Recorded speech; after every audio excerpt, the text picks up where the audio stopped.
When it comes to the artistic side, like, and you have to have that balance of knowing the business and knowing the creative, but on the creative side, there has to be some humility and self-awareness. And fortunately, as a sales agent, I see so much low budget independent content.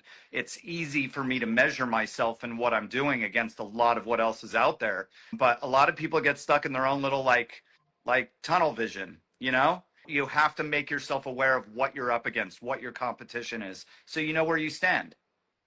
And it sounds like you took that even a step further. Hey, no one's going to let me write direct. I'll just learn to produce. And then I'm producing.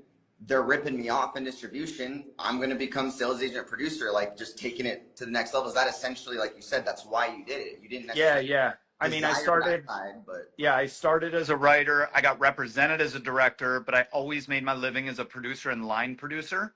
And then eventually as a distributor. Again, because I was like, something's not adding up here. Like, making pretty decent little independent features, and they're going everywhere. Like, I used to get emails from people on social media and stuff, like earlier in my career, from people in foreign countries, like, just want to meet you. I just watched this movie. I loved it. I'm like, I didn't even know my movie sold there, So distribution's a dirty side of the business. So I wanted to do it because I'm like, if somebody's going to screw me, it's going to be me, Yeah. It's not going to be somebody else. No, I think that's how I found your course initially. See, I was in a weird situation where I kind of ended up self-funding my own film. So yeah. I had been seeing most of your things were about film financing. And I was like, I'm going to need to get back into that soon. But then people were telling me about the distribution side. So I actually took your course backwards, did all the distribution stuff first, which kind of set me on my game plan for going doing the film I just did. And then now I've been really diving into the financing side, as I'm hopefully going to get a chance to do another project later. But I think that's a good segue. And after learning all that stuff and having all that experience, you decided to give back to the filmmaking community with this, what I would say is a really amazing producer course. So tell us about that whole thing. Yeah. So years ago, I used to do like an occasional workshop, like live in person thing. And it was usually like 10 or 15 people, and it was just like kind of going through the motions of logistical producing and what I knew about distribution at that point. And at the time I did it just to make some extra money. And then a good friend of mine from college, who's now my business partner in Indie Film Ins and Outs, which is the online business, the online program, she's like a digital marketing guru. And she's like, hey, we could turn this into something legitimate if we do it online. And I thought about it. I was a little reluctant at first, but ultimately I got talked into it, and I'm glad I did. Like, it really became something significant. And I mean, the broad strokes of it, it's like helping independent filmmakers learn how to bridge the gap between the creative and the business. And as you hear me say a lot, like, we all know what we want to do as creatives, but very few of us know what we have to do. And unfortunately, there's a big discrepancy between those two things. Like, just because we want to make a certain type of movie doesn't mean I think a lot of us are just really naive when we enter the business. Like, if we just make a really great film, it's going to somehow majestically find its way. And it's just, unfortunately, not that romantic. I wish it was. But so anyway, we created Indie Film Ins and Outs. It grew into something pretty significant, and we built it into like an amazing community of independent filmmakers, and we've had quite a few of our members actually get movies made, which is awesome. No, yeah, it really is incredible, guys. And by the way, I think we have it set up. If you guys comment indie film on the chat, it should send you a link to the course in the message, and definitely that'll happen when this is posted after. But I like what you said there. It's like, hey, I tell people all the time, based on the information I got from the course and stuff I learned from Alex Ferrari's Indie Film Hustle podcast and other great resources of people that are actually getting stuff done. And the message I got was, hey, marketing, distribution, financing, that is part of filmmaking, at least in the indie film world. And I'm trying to tell people, you can't say, I'm not good at marketing, I'm not good at financing, I'm not good at understanding distribution. I feel like in the indie film space, that's the same thing as saying, I'm not good at lighting. My movie would have been good, but the directing was bad, right? Like, I think as filmmakers, we have to almost embrace that mentality, or at least find the people that can do it for us. Yeah, it's like thinking you're the greatest chef in the world, but like, not wanting to learn how to run a restaurant. Just because you make great food doesn't mean the restaurant's just going to like magically do what it needs to do. You still have to build it as a business. Same thing with a film. Like if you watch Shark Tank, you know, like that's the most like dumbed down, streamlined version of kind of what you need to do with your film. It's like you need to figure out how to evaluate it, like figure out what your movie is worth as, you know, in terms of the package before you make and it. before you make it, and then back into a budget based on that. Otherwise, you're just like spending money arbitrarily and like thinking pie in the sky. Like I'd say the biggest mistake I see indie filmmakers make is they assume that the real market value of their film is whatever they made it for plus a lot more. They're like, oh, I spent $1 million, so my movie has to make at least $1 million. It's like, well, just because you spent $1 million doesn't mean that's what it's worth. You know, like there is a big difference between the value of something. Like if you go, you know, buy a car and overpay by $20,000 and then go to flip it and you realize you got screwed, like that's basically what happens with most filmmakers.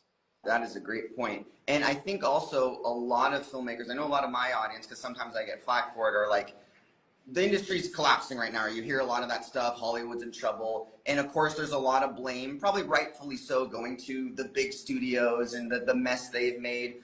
But I think what a lot of people don't realize is it's not always a somebody versus somebody situation. The market in film has massively declined, right, before streaming to now. And I think most average, even filmmakers, don't understand that. And they think, oh, they used to do this and now they're just screwing us. But could you explain from your perspective, like what the market was like before streaming and what it's been like adapting to that?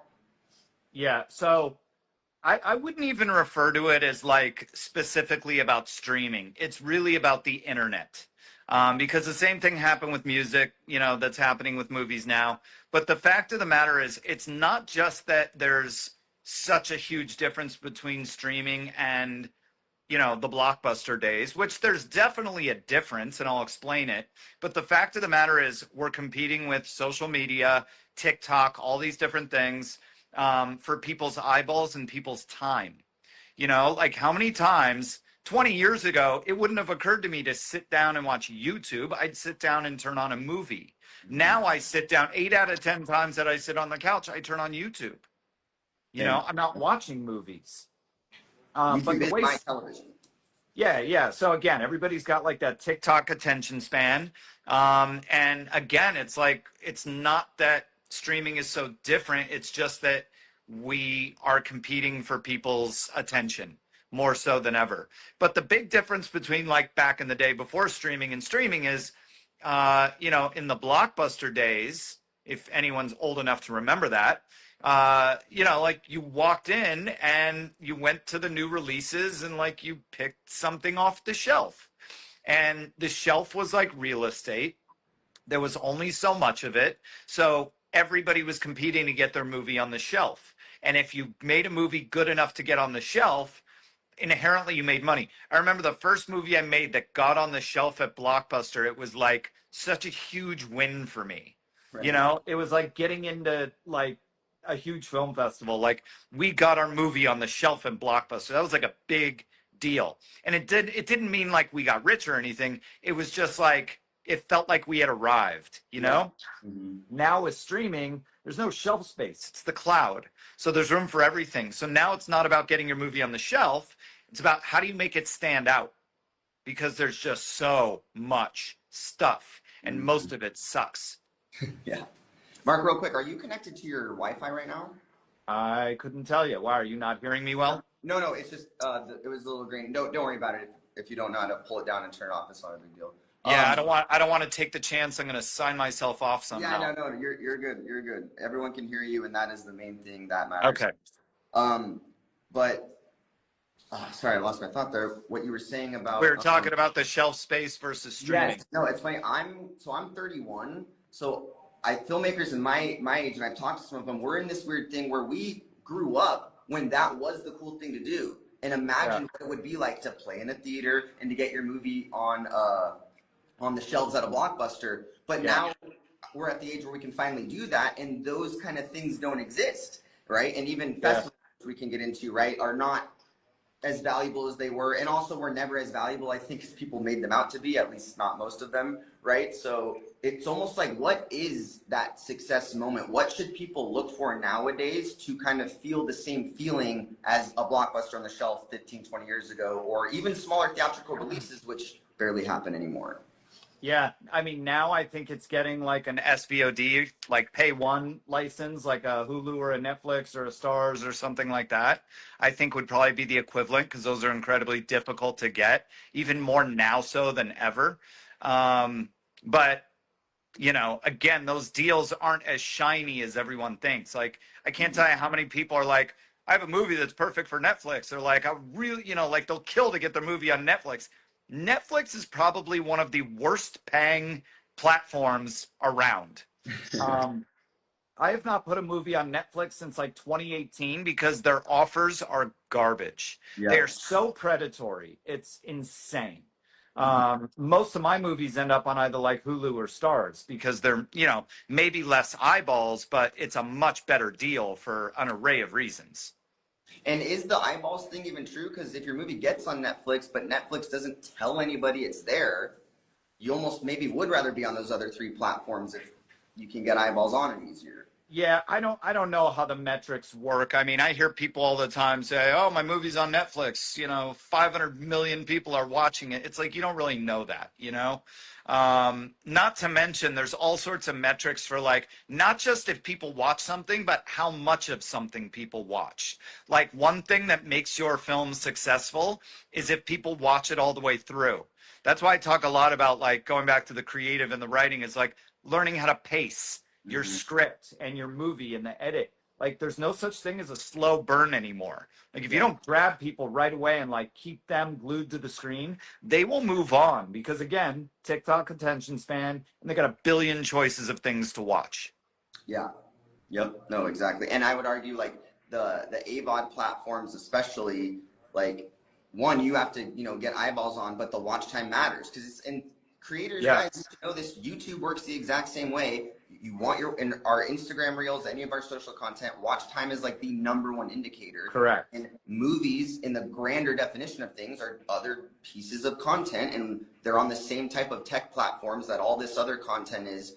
So you're right; it's all competing for the same attention. Yeah. Yeah, exactly. I hear people all the time like pitch me, well, it's kind of a slow burn. It's like The Godfather. It's like you're not Coppola Well, that's and you right. cannot, you know. And it's not a time period where people were okay with being locked in the theater because there was That's no right. other screen they could go to. Where now the reason these hooks matters, and even as someone who appreciates cinema, I find myself being really antsy if the first 10, 15 minutes of a movie aren't making me go, I Yeah. have to know what happens. Exactly. Exactly. The only time I'll watch a movie that's like 3 hours long is if I'm like captive on an airplane, Right? Yeah. you know? Or like if it's Christopher Nolan, I'll give him a chance, right? Like Sure. maybe. Again, airplane. Yeah. Well, okay.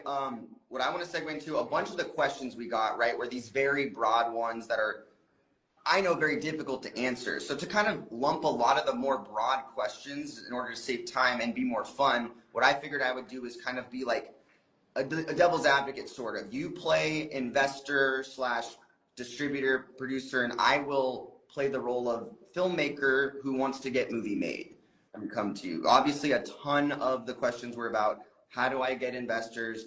What do I put on my pitch decks? I'm going to cover that all like this. Hey, Mark, you're an investor. My name's Michael, and I wrote this really cool script.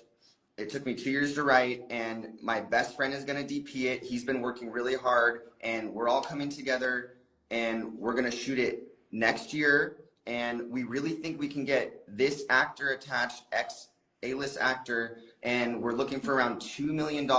Now, my DP, I'm telling you, you should see some of the music videos he shot. He is ready to take that next step. I want to direct it, obviously. This has been my dream, and I'm really hoping you can make this dream happen for me.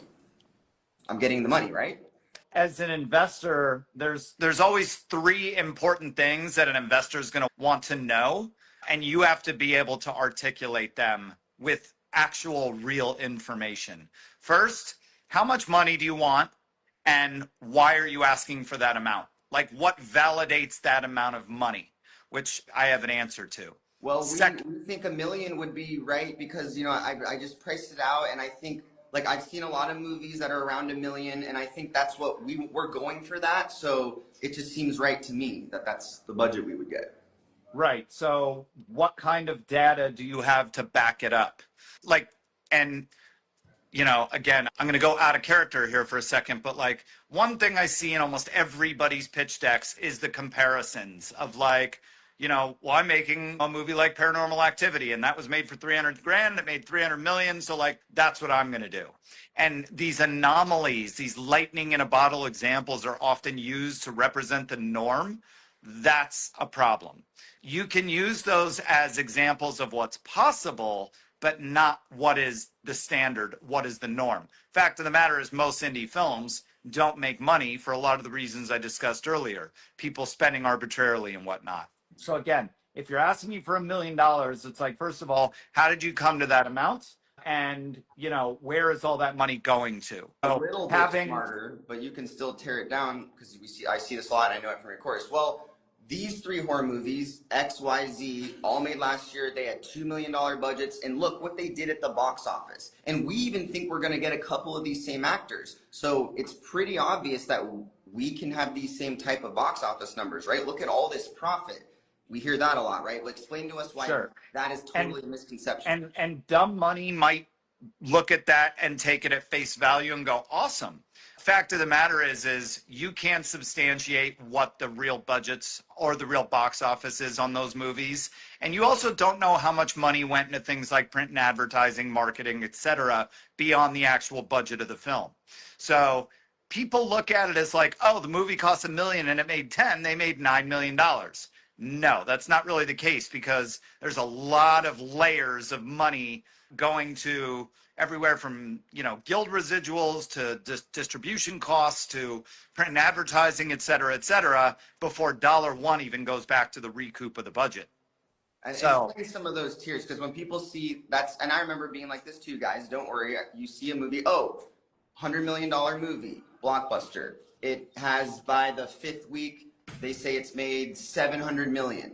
And you're thinking that's a huge profit margin. Now that movie probably is in the green, correct? But not as much as people think. Explain where money's coming off the top and why that number is actually a lot smaller. yeah, I mean, in the studio system, they're typically spending at least 50% of the budget of the movie just for print and advertising. When I say 50% on top of the budget. So if they spend 100 million, they might spend 150 million or more once you take print and advertising into consideration. That money gets paid back first. That adds a whole nother layer. Now, distributors are taking gross fees, and those can range depending on what type of deal. Sales agents like myself who are actually licensing the movie, we take gross fees. That comes off the top. Guild residuals like the Screen Actors Guild, the Writers Guild, they take their money off the gross, off the top. So there's all these layers of money going elsewhere before it pays $1 back to an investor. So these are the things you have to account for. The theater takes half of a ticket. The Amazon platform, if you're doing TVOD, is taking half of that. Yeah, right. So my new movie is actually releasing this Friday, which I know we'll talk about, but they are releasing it in some theaters. And I was actually, when they came back and told us they were going to do less theaters than originally planned, I was actually happy about that. And the reason is like, yeah, I'm glad my movie's going on the big screen, but it's very expensive. Putting your movie into theaters is usually a loss leader. The reason they do it is because it raises the premiums that people pay for it on the platforms. They don't do it to actually sell tickets. So I was actually happy. I'm like, good, I want it in as few theaters as possible so that we can start making money. What is the minimum amount of theaters you need to play in to sort of qualify for, no, we were a theater movie when you move into those streaming deals? Like 5. Okay. Yeah. But that's like 5 different 5 cities. 20 doesn't affect those margins when you get into that? It can, but ultimately the goal is to get it into the in theaters now category on the streamers. People are paying a premium because they're watching a movie that's also in the theaters. So if they open it, 5, 10, 15, 20 screens in each, not in each city, but like 1 or 2 in each major city, LA, Chicago, Detroit, Atlanta, Dallas, like whatever. Then they check that box. But anyway, going back to what the investor is going to want to know, how much and why is it that much? So to be able to validate why you're asking for a certain amount, you have to show a legitimate budget breakdown and ideally some like global projections or something to validate that the market value of the movie covers the spread of the budget. Then investors always going to want to know, how long is the money going to get tied up? This is another place most people screw up and go, oh, 12 months, 18 months, whatever. It's like, I know what the hell I'm doing. And if I can get my movie in the black, meaning fully recouped within 18 to 24 months of the release, then I'm happy. Yeah. That's 18 to 24 months of the release. That means we probably got the money more than a year prior to that. Mm-hmm. So, when I see these like 12, 18, 24 month projections, it's like, no. Not to mention, you don't ever want to say this is how long it's going to take to fully recoup. That's another mistake they make. They always go, well, you'll make your money back by this point. No, you always want to say, this is the point we project at which you'll start to see returns. You're projecting the amount of time it's going to take for the movie to actually start bringing money back. Because once it's at that point, it's kind of on autopilot. Beyond that, you can't really control how quickly it's going to happen. Mm-hmm. And then the third thing is, what's the potential return on investment, ROI? How much money can they actually make? And what incentives are there, whether they're tax incentives or what kind of financial incentives, whatever. So those are the three things: how much and why, how long is the money tied up, and what's the potential ROI? Those are the three things every investor, savvy or not, is going to want to know, and you have to be able to articulate in a way that's actually viable. And I love what you said about the real projections. Explain a little bit more about that, because a lot of filmmakers, I know myself before your course, had no idea how to go about possibly getting those. And I won't give away the sources that you have in the course, but the course explains how to really get these. And when I first saw that, it was like, whoa, I can do that? So, oh, baby, can you hear? Oh, I lost your volume for a second, but you're back. Okay. You got me? Okay. Yep. So getting projections, it's not something you can typically do yourself. Usually you have to align and collaborate with somebody like me who's a sales agent. But basically, sorry, I got a siren going by. Basically, we create a valuation for the movie. We can say, based on this script with this director and this proposed cast, and we can actually break down, based on our market insights and feedback from our distribution clients, what we can expect to sell the movie in around the world. And then based on that total, we have an idea of what the global value of the project is. Now, if my global number comes out to $2 million and my budget is 3, that movie is not bankable. If my total, my projections come out to 2 and my budget's at 1.5, I'm in the safe zone. Or if it comes out to 2 and my budget's at 2, but now I have like a regional incentive that's going to give me some cushion, I'm in the safe zone. But like, that's how you know you're not spending like arbitrary money. It's like on Shark Tank when they come in and they're like, we want $1 million in exchange for 10% of our business. It's like, okay, you're evaluating your business at $10 million. If $1 million represents 10%, it's the same concept. Yeah. But this is the type of basic economic stuff you have to get comfortable with if you want to effectively raise money. Yep. No, I agree.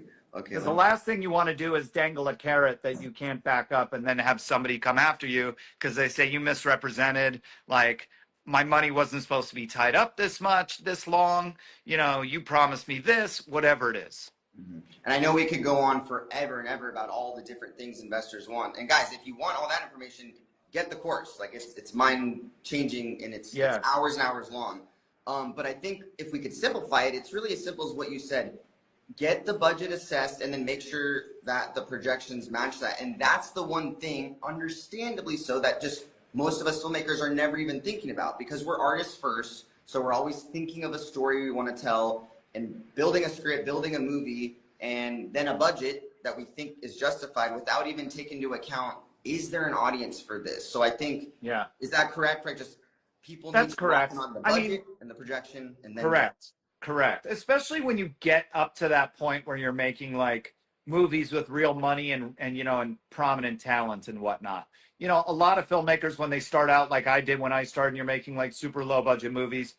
Usually filmmakers are not overspending, they're underspending, which is Yeah, good, but underspending can, ultimately be dangerous too because you're definitely. potentially cutting corners in a way that can inhibit you, you know, making a film that has a shot at making money. Yeah. Yeah. I'm also kind of preaching that too. And I'm glad you brought that up because I never wanted to be the indie filmmaker that figured out how to do everything out himself. Like that's not the Yeah. movie I'm trying to make. I'm not trying to be on every single credit. Like I want to direct, I want to bring my vision to life, and I actually crave like no, I want a DP that's incredible to make the images for me. I want an editor who's brilliant to take the story to the heights that I want to take it to. I mean, in my opinion, correct me if I'm wrong, but directing and producing to a degree is just assembling an incredible team and then giving them the resources to execute on the specialist tasks, right? Well, producing, I would agree. Directing, I think there's a bit more to it than that. But on the producer front, that's correct. Like you're trying to assemble the most elevated team you possibly can. And then beyond that, you're just a firefighter. Yeah, no, exactly. I love that. Now I want to move just quickly into distribution. Sure. Same thing, kind of. I think my movie's worth this much. Where do filmmakers go wrong when they finish a film and they go into the market, I guess? They probably don't even use that term, but just what are the biggest mistakes or things to look out for, especially in today's market? Well, sales agents and distributors are very predatory, so you really have to vet them like thoroughly. And there's ways to do that, which our program goes like deep dive on, best practices and how to vet sales agents and distributors. But also, I'd say one of the biggest mistakes filmmakers make is they focus for too much and too long on festivals. I mean, festivals are fine, but like they don't, unless you're going to a really top tier festival, you're not adding big value by going to a bunch of festivals. Festivals are great for networking and winning accolades and whatever, getting audience reactions. But what I would say is you don't want to spend a year and a half just going to film festivals before you start the distribution hustle. You want to go after both simultaneously. And the reason is your movie's only new for a pretty small window of time. And especially once it's on IMDb, it's very challenging to change that year of production. And I see this happen a lot where like a film goes into a festival in 2023, and then by the time a distributor gets a hold of it and it's going to get released, it's like 2025, 2026. Well, guess what? To the buyers internationally, that already looks like an old movie and it greatly devalues the movie. So, like And do you think doing it's just the things. year that does that? They're simply going, oh, 2023, it's years old, or you're saying movies even 4 years, 3 years passing are lower quality, then that's how fast, or is it both of those things? No. It's mostly just the year, Just the year. especially Okay. especially in like a lot of Asian territories and European territories. Anything beyond like 2 to 3 years old on IMDb is considered a library title, and it's like driving a car off the lot. It's just Gotcha. greatly devalued. You get Gotcha. like 2 market cycles, like 2 years where your film is considered new. So that's where you really want to like strike while the iron's hot is when it's new. Because your film's never going to be new more than once. Mhm. So again, like chasing the festivals concurrently with like doing the distribution hustle, I think that's one of the biggest things most people should be aware of. And I think what would be really helpful for the audience, because I remember it took me a while to wrap my head around these different entities, but explain the difference between a distributor, an aggregator, and a sales agent. Sure. So a sales agent, which is what I do, that's like a talent agent for an actor. So if I acquire the rights to a movie, I am now the sales representative for the movie worldwide. I represent the movie and the producer, and I'm selling the distribution rights territory by territory, country by country, all over the world. The distributor is the actual entity that buys or acquires the film and then releases it across all the different platforms. An aggregator is like a distributor, but it's more of a DIY version of a distributor in that you're basically paying an upfront fee, and they're placing it on as many platforms as they can, and then you control it and own it. The downside is traditional distributors have a machine behind them in terms of marketing, in terms of, having, output deals with certain platforms where they can get you better deals. An aggregator isn't doing that. They're just kind of like putting it out and seeing where they can get it. So you're owning more of, I guess what it comes down to is like you have a bigger piece of the pie, but it may be a much smaller pie. Yeah. What I've been kind of telling filmmakers is, look, if you have a really low budget film that probably isn't meant for a distributor that's going to put marketing behind it, the aggregator route might be best, or like the Film Hub platform. Get it on when you can, and then tell your friends it's there. And if your budget's low enough, you might even still recoup even without expensive marketing. If you're moving into the, I don't know, over $150,000 range, you might need the resources that distributors provide, because now you're going to need someone to tell people where it is, right? Even to get a budget like that back most of the time. Yeah. Well, I also need distributors to pay me minimum guarantees or advances, to cover my budget. Gotcha. Yes, because you deal a lot with pre-sales, which I know for me and a lot of people are like, what? How do I get into that? But explain that whole concept of how you basically can get some of the money, not necessarily up front, I guess. Like, how does that work? Pre-sales. Yeah. So the idea is, and this is how I get most of my movies financed, is that I package the movie, meaning, and that's not an easy thing to do. It's convenient for me to say, but I've been doing it long enough that I have the ability to do it, where I can package a script with a certain caliber of movie star and a director, and then I can pre-sell the distribution rights to that movie to a distributor before ever making the movie. So, for example, on my new movie that's coming out, I thought I had the poster back here. I don't. It's called Prisoner of War. We spent about $2 million on the movie. I pre-sold half my budget. So I pre-sold about $1 million of distribution rights to various territories, so that I could cover that much of my budget. Now, that money it's not like they pay you out up front. They might pay you a small amount as a deposit. I still have to get the cash to cover that. But the point is, like, these are bankable contracts that I can either use as collateral for a loan, or I can go to an investor and say, well, I need 2 million, but you're guaranteed to get $1 million back as soon as I finish the film. Mm-hmm. So the pre-sale is not upfront money. You don't get the money to make the film. You just more get a guarantee that a certain percentage, maybe up to half, will be returned to you, but you still have to go find cash and shoot the film. Yeah. So you might get like 10% upfront as a deposit. But again, those contracts pay out when you deliver the film. So when the film is finished and you're actually literally delivering the assets to the distributor, that's when they pay out those pre-sales. Gotcha. Well, give us that was great. And guys, I want to move on to some other things here because we don't want to keep Mark too long. Mark, tell us more just about the course. Like, sell it to us. Guys, sure. I've never taken or worked with anyone on a product on this channel. We've had a lot of opportunities the last 6 months, and I just never wanted to, because I don't want to push anything to anyone unless I can vouch for it. And guys, I took this course, and it's one of the key reasons why this page exists and why we're bringing a feature film to market in 2026. So I can vouch for it. But Mark, tell us what we can learn inside the course. Yeah, so indie film ins and outs is basically everything film school doesn't teach you. I went to one of the biggest, most prestigious film schools in the world. I learned all about history and theory and genre and production. It prepared me virtually not at all for how the actual industry and business functions. So everything that I cover in the course, it's very much through the lens of a distributor. So it's all through the lens of like finance and distribution. It's not telling you how to shoot or light that's film school. This is all about how do you build a project, develop a project in a way that it's actually investable for an investor.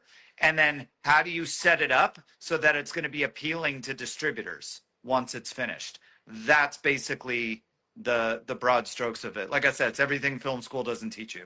No, you do it at your own pace or whatever.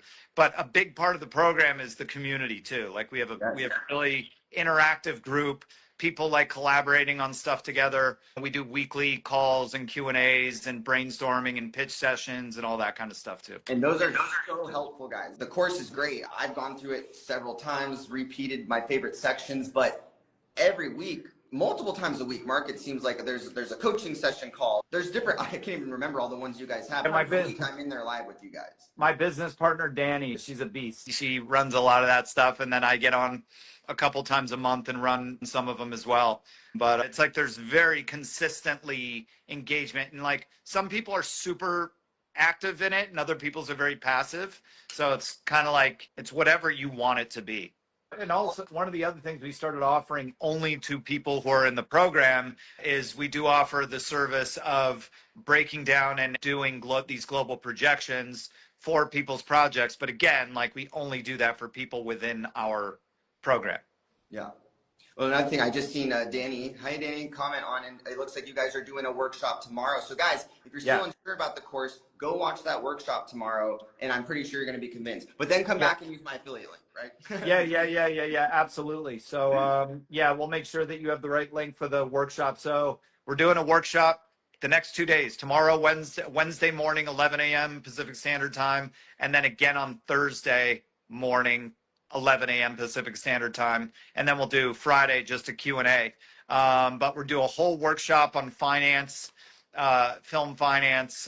You guys can sign up. It's super cheap. It's like $37 or whatever. And then if you want to elevate into the program, you can do that and obviously get discounted based on what you pay for the workshop. So if you just want to like get a taste of it, like I said, jump into our workshop in the next couple days. It's super cheap and you have no obligation to do anything beyond that. But I guarantee I'll make your head spin and give you a lot of intel that you would have never otherwise had. I remember because there are a lot of workshops come up, to get into courses. I've done a lot of those, and I remember, I'll watch this one. And I remember by the end being like, I can't believe that was only $37 and like, sign me up, right? Yeah. And guys, that's what I'm saying. Like the value in this is there. I mean, we know how to make, most of us, either film school or like we learned the art part. That's been in our head since we were a kid.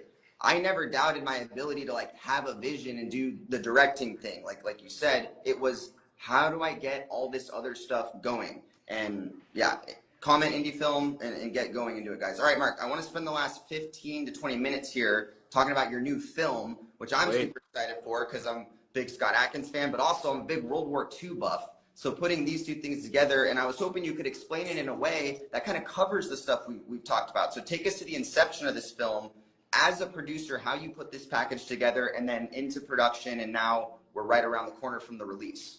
Sure. Yeah. So my new film, it's called Prisoner of War. It's a World War II action film starring Scott Adkins. We shot it last year in the Philippines, last July and August in the Philippines. In fact, right around this time, we were just coming home from spending almost 10 weeks in the jungle in the Philippines. But it turned out to be an amazing movie. I can't say that about all my movies. This one turned out amazing. The reviews have been like unanimously positive, which I'm ecstatic about. But basically, it is an action movie. Most of what I focus on as a producer is very action oriented. It's not everything I do, but most of what I do is action. It's a genre I like. It's a genre that makes a lot of sense just from a business standpoint. It's one of the easiest. There's no such thing as easy, but it's of all the different genres you could work in, it's probably one of the smoothest genres to work in from a distribution standpoint because action transcends all language and culture and they want it in every part of the world. Not every genre does that. And it's just fun to blow shit up too. So anyway, my longtime producing partner and collaborator, Louis Mandalore, he starred with Scott Adkins in the Debt Collector movies. So we had the relationship with Scott. Scott and I actually tried to put a movie together back in like 2017 and it didn't move forward. But anyway, Louis had done another war movie in Thailand as a director, and Scott came to us and he said, I've never done anything like that. Like, let's talk about putting like a war movie together, and he had an idea for doing a like a badass martial arts movie, like set against the backdrop of a POW camp during World War II. So, and actually on the movie, he's credited as story by. That's why is like he created the original concept, and then from there I took it and I ran with it, and I ended up writing the script with his input along the way. So we spent about 6 months developing the story and the script. The original idea was to shoot in Thailand. I didn't want to shoot in Thailand because a lot of movies get shot in Thailand, and I feel like they all start to look the same. And another colleague of mine who's part of the producer pool, and he's in the film, Michael Copon, he had shot a movie in Philippines. And so he suggested like looking at the Philippines. And I had been to the Philippines as a tourist, so it wasn't for. Sorry, just a phone call. When I started reading about the history that the role that the Philippines played in World War II, it kind of blew my mind because it's something that we don't hear a lot about in our history books. The reason being is like it's not a very pro-America part of the war. Our military and government basically abandoned our guys, like tens of thousands of our guys in the Philippines in 1942. Preceding the Death March. So anyway, I was like, this is an amazing part of World War II history that you never see in movies. So that's how kind of the idea of putting it against that backdrop came about. And so it's set in the Philippines, shot there and set there? Yeah, we actually shot it in Subic Bay in the Philippines, which is about a 3-hour drive north of Manila. And it's like within 10 miles of where the actual Death March happened. Wow. So yeah, we were like in the jungle in monsoon season. Like we got hit with a giant monsoon, like destroyed our set, the whole thing. Like we shot half the movie in the pouring rain. There's like, snakes and monkeys and now production. Literally every day I would walk out to the beach away from the set and my mantra was Coppola went through this, Coppola went through this, Coppola went through this. Because I literally kind of bet big on this movie. Like I always say, I bet the farm on this movie. And like it was an all or nothing move for me. It was not all or nothing. It was kind of a do or die move for me to bet as big as I did. In the Philippines, I know there was somebody watching from the Philippines who asked me to talk about it. Philippines is not the friendliest place in the world to shoot. And what I mean by that is the people are wonderful. But it's a very challenging place. The production practices of the way the Filipinos run their crews and deal with money and things like that, very, very third world. There were a lot of things we were not prepared for. There was a lot of, corruption and shiftiness and, miscommunication. Just because you're speaking the same language as people doesn't mean you mean the same thing, I'll give an example. The Filipinos, that they're just like, they're the nicest people, but they'll never tell you no. And as the jefe, if you can't do something, I don't want you to tell me yes. I want you to tell me no. But, no matter what I asked for or insisted on, they would say, yes, sir, no problem, sir. And then half the time they wouldn't be able to deliver on it. That got very cumbersome very quickly. I remember, because it was the rainy season, it was like, it'd be pissing rain and then the sun would come out and then, and then the sun would go away all within like a 2-minute time space. So it's like you're shooting scenes and there's no consistency. So I remember we asked for a rain machine. We said, can we get a rain machine so that if the rain stops, we can add our own rain and whatever? Yes, sir. No problem, sir. We'll have it on standby. So this was like 3 days before I knew we needed it. So then 2 days before, I said to the guy, do we have the rain machine? Did you get it? Yes, sir, it's on standby. Okay, great. The day before, we have the rain machine? Yes, sir, we have it. It's on standby. Okay, great. Then on the day, we need the rain machine. Go get the rain machine. Okay, sir, we need 4 hours, though. I said, why do you need 4 hours? It's in Manila. What do you mean it's in Manila? They said, it's on standby in Manila. Stupid me, for 3 days, I was being told it was on standby. I thought it was in the fucking truck. It was 4 hours away. So it's like there were a lot of things that were aggravating, to say the least. But we shot an incredible film. the crew for the most part was amazing.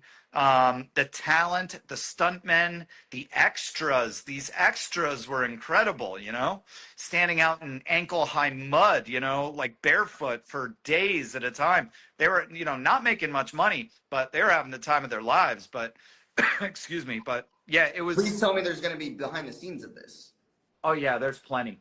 Yeah, it was a hellish experience, but it was amazing. If I went back at some point, there's definitely things I would do differently. But the movie turned out great. It's in a handful of theaters, but I don't even want people to go see it in the theaters. I want people to watch it, like buy it, rent it, whatever. It's coming out on Apple TV and Amazon and all the different pay-per-view and all the TVOD networks. And eventually it'll be on like Hulu or Stars or wherever a few months down the road. But it comes out this Friday, September 19th, Prisoner of War. Definitely check it out. If you like action movies, this does not disappoint. And, I'm not saying this as the writer or producer. I'm saying this based on the reviews. People are saying this is the best movie Scott Adkins has made. As an actor and as an action star. They're saying it's one of his best. And that's impressive because he's done some stuff. Yeah, yeah, but this is different too. Like my approach is always like I'm not reinventing the wheel here, I'm not making Oscar bait movies or festival movies. I make commercial movies. I make action movies mostly, but like my take as the producer is like how can I check all the boxes and do all the formulas that all the distributors and everybody wants, but do it a little bit better than everyone else? Mm-hmm. And usually that comes down to script, story, and like figuring out the tweak. Like Scott does a lot of movies, but he's never done a World War II movie. And that's why I wanted to make this one. I didn't want to make another movie that, not to like insinuate anything negative, but like some of his movies on paper kind of look the same if you put them all side by side. They all have their own thing, but like a lot of them kind of look the same. Mm-hmm. Ours doesn't look like any of those. And so like that to me is like an example of how you pivot and can still make that movie everybody wants, but do it in a way that's going to stand out. No, I love everything you said there because like when I start to use the language you use and like to help other filmmakers, some people, especially your really artsy friends, are like, whoa, are you turning into the commercial guy? And it's like, no. These formulas, story structure still matters, and a lot of people don't realize that the movies they love that they think are so unique, they are, but it's only by a couple little percentage things. They are following story structure. They're doing the things that make it commercial, but you just got some real artists behind there doing exactly what you said, that little thing that's different. I mean, World War II movie, yes, but Prisoner of War movie, okay, yes, but not in this way, right? And like bringing all those things together, and then like you said too, mixing up with the acting and everything, you're giving something that, like I saw the trailer and I'm like, oh, of course, it's checking boxes. My producer brain's going up, but my director brain's like, whoa, I haven't seen this. And like when you hit both those things at once, that's the formula. And the reason I was smiling so much while you were talking the story is I know I've told you a little bit about the film we made last year, but exact same situation, kind of risked it all in the jungle. We were in Indonesia, not the Philippines, but I mean, everything. Same difference. And I've been to the Philippines too. One of my favorite countries, like just incredible. And like one of mine too. People. But yeah, a lot of tough logistical things because it but is like still a wonderful country. Yeah, and we've shot in Eastern Europe. We've shot in Mexico. Like we've shot in other third world countries. Philippines was definitely the most third world experience I ever had. One of my favorite countries too. Like I would go back again and again as a tourist.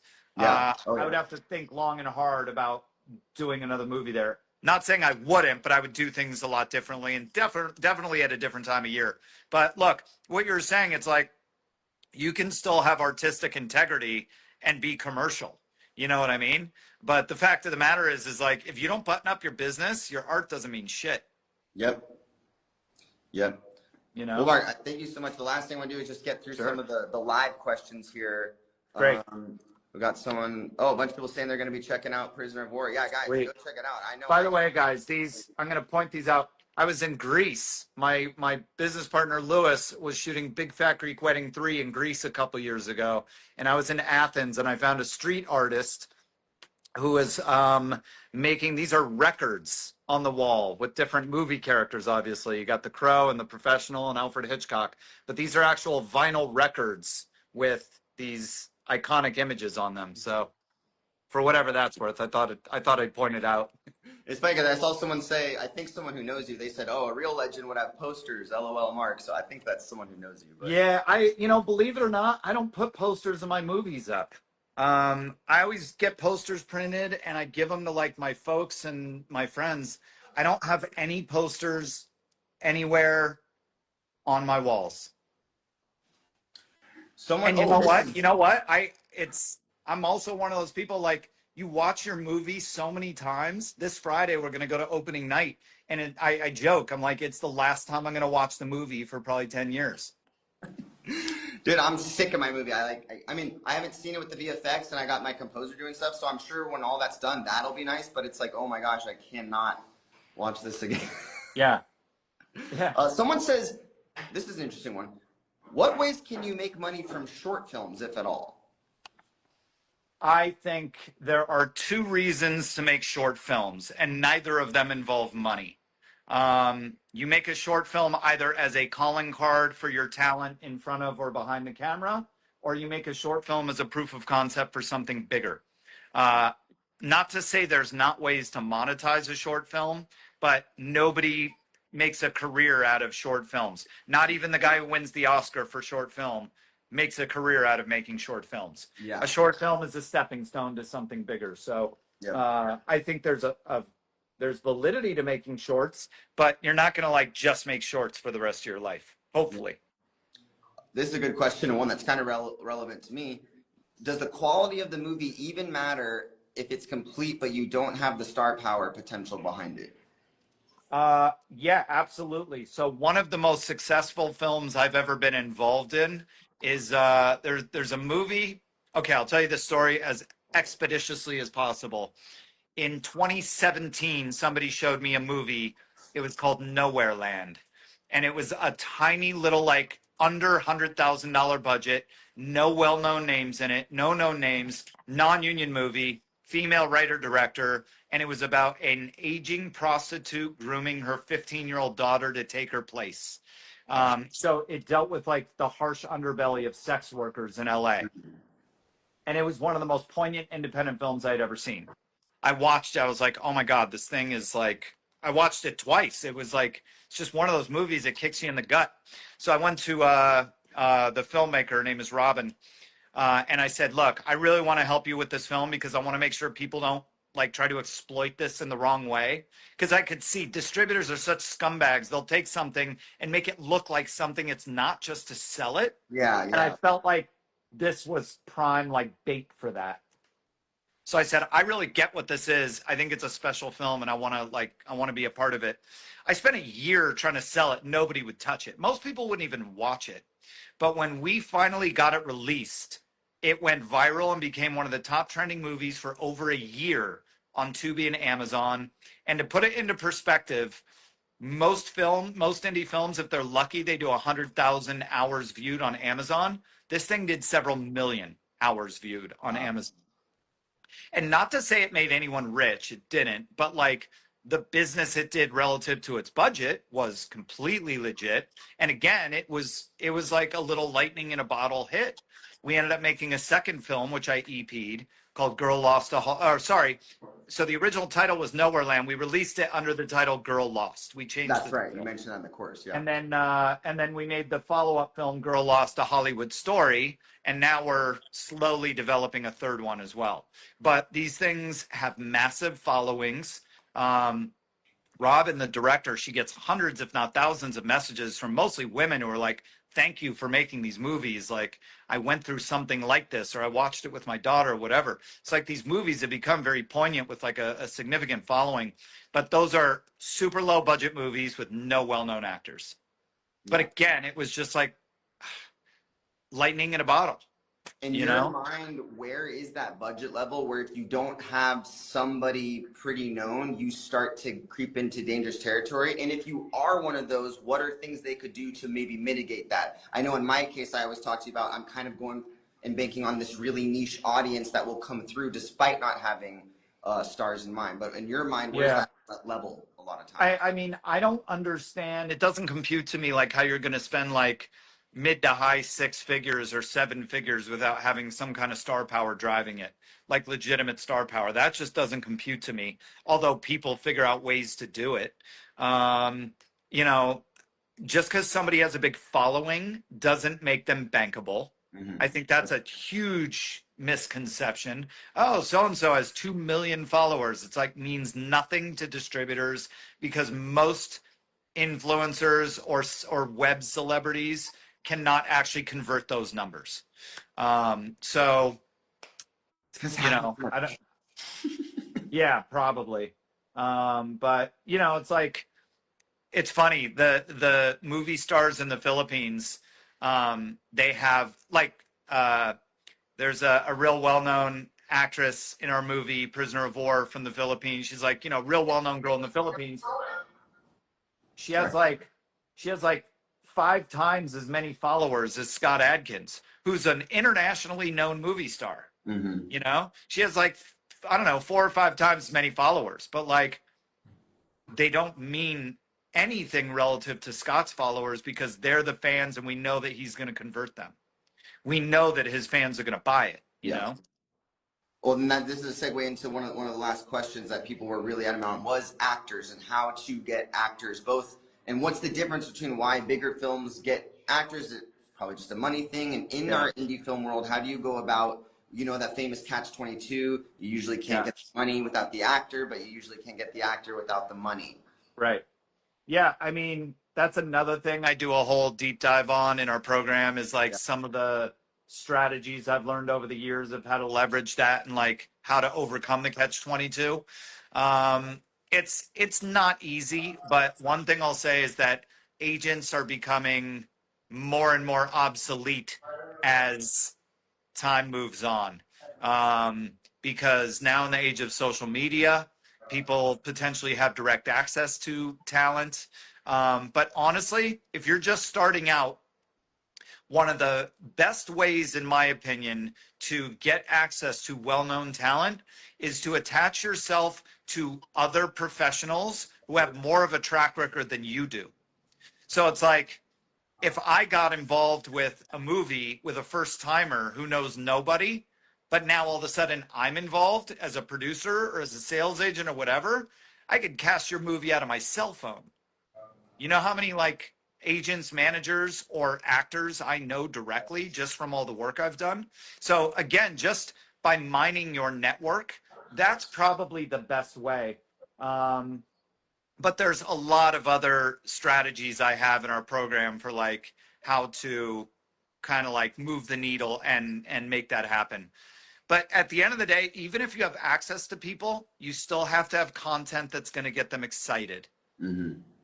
Because I'll tell you, actors always have two salaries. They have the one they're going to charge, they're going to demand if they love something, and they have the one they're going to demand if it's just a payday. Yeah. Gotcha. That's really important. Well, and I love what you said. That's kind of always been my motto is like surrounding yourself with the people that are what they're meant to do. Now, in order to do that, though, I would say you have to wear that producer hat and provide an opportunity that is attractive, right? You're not going to get people that are better than you to join you for no reason, right? That's right. Charity. I mean, that was my mission on my movie, especially since I wasn't going to be able to pay most all the people that did it. So I had to like present an opportunity that is actually worth their while. And in my case, it was like, hey guys, look what we've done. Look what my DP's done. This is more on the actor side, since this is about actors.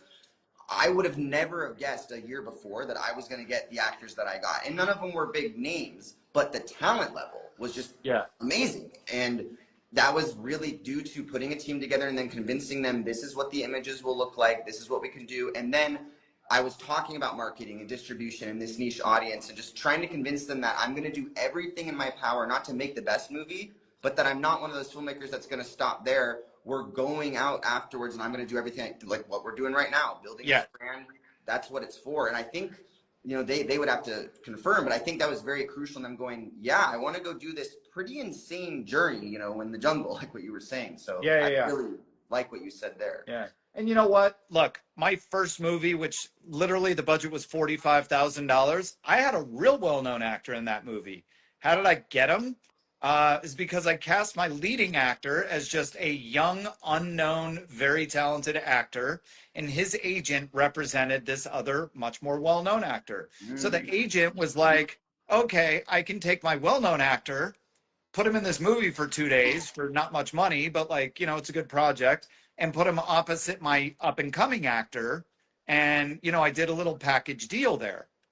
And it Oh, worked yeah. out. It was great. Wow, She really? gave me one of her bigger clients because she's like, here's an opportunity to put one of my bigger clients opposite one of my smaller clients, elevate the smaller client. But like, it was a win-win for everybody, Mm. because the bigger actor, he only came in for a couple days. Yeah, no, that is genius. So guys, that's just one of the tiny gems in this course for everyone asking that question. So comment indie film, go check out the course. Okay, Yeah. last thing, Mark, on the sales agent side of things. One of my friends reached out to me. We're going to keep it anonymous, but he's being approached by some sales agents right now. He recently just made a really good proof of concept film, and as a director, I can tell he's going to go places. Now he wants to turn this into a feature. He's got a sales agent reaching out to him who wants to, one, charge 30% off the top of everything, wants worldwide rights, does want upfront fees, and also this particular sales agent has never been a sales agent before. This would be their first film. Because of what you've said in your course, was kind of telling him this sounds very problematic to me. I'm also, based on a lot of things you've taught me, trying to tell him you don't even need to be talking to So sales. wait. Sorry to cut you off, but Yeah, like, you told me everything that they want, but what are they bringing to the table? I mean, that's kind of what I was saying. Like, I don't know. I don't pay people if they're not bringing me something of value. Yeah. So explain to us what a shady sales agent is by your standard, and what you think a good sales agent is, and what people should be looking for in one. Yeah, I mean, sales agents should be communicative, collaborative, and transparent. They should not be predatory in their terms. And they should, what else? A good friend of mine who's also a sales agent, he said something once that always stuck with me. The sales agent and the producer, we should win and lose together. There shouldn't just be an upside for the sales agent. So like, as a sales agent, I only work on commission. I don't make money unless the film makes money. Nice. And a lot of times I end up putting a lot of time, effort, and sweat equity into something before I even see a dollar. So if there's just like predatory terms where it's like, oh, well, the first, 50,000 is going in their pocket for, upfront fees and expenses and whatever, it's like, well, wait a second, that's not right.